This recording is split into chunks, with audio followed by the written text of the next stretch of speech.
dire le mot magique depuis 1936. Comme c'est bon les vacances, et comme il faut les aimer pour vouloir partir.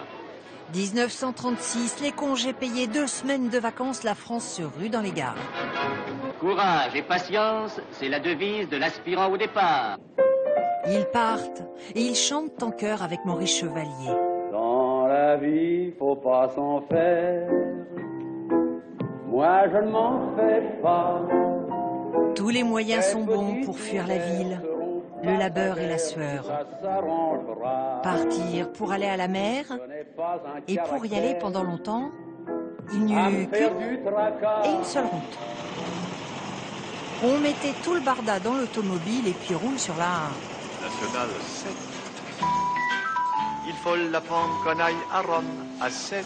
La Nationale 7, c'était déjà un peu l'aventure et puis c'est devenu une vraie pagaille. C'est une route qui fera 7. Souvenez-vous, automobilistes, que maintenant un œil invisible et présent vous regarde. Alors en 1954, on sort le grand jeu, la gendarmerie en hélicoptère, pour réguler les premiers gros embouteillages. L'ordre est immédiatement transmis par radio à des postes volants et le gendarme du Carrefour prend toute disposition pour couper le trafic sur la voie embouteillée et acheminer les voitures par une voie différente jusqu'au décongestionnement total.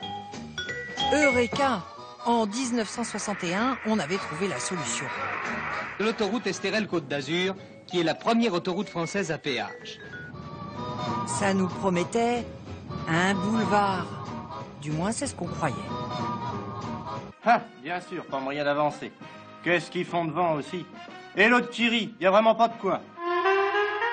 Et les bouchons s'accumulent sur les routes, sur l'autoroute. 8 Français sur 10 partent au même endroit au même moment.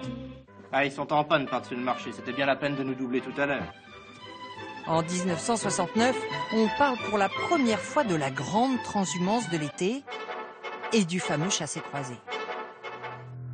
Et puis l'impensable arrive à l'été 75. Je viens de la banlieue ouest, j'ai quitté vers 6h30, je suis à Fontainebleau à 9h, 2h30 pour 75 km. Qu'est-ce que vous faites dans la voiture pendant les embouteillages? Attends, j'ai mon petit bouquin.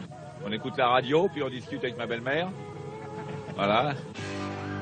6000 km d'embouteillage, 720 000 voitures bloquées en un week-end, 200 morts juste pour le 2 août 75. La route des vacances tourne au cauchemar et Sardou en fait une chanson.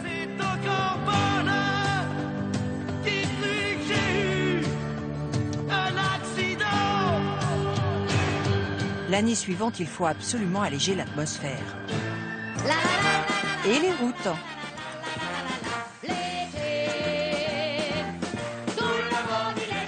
On invente en 1976 Bison futé et les itinéraires bis pour contourner les bouchons. Mais les bons plans du Sioux à plumes sont-ils écoutés?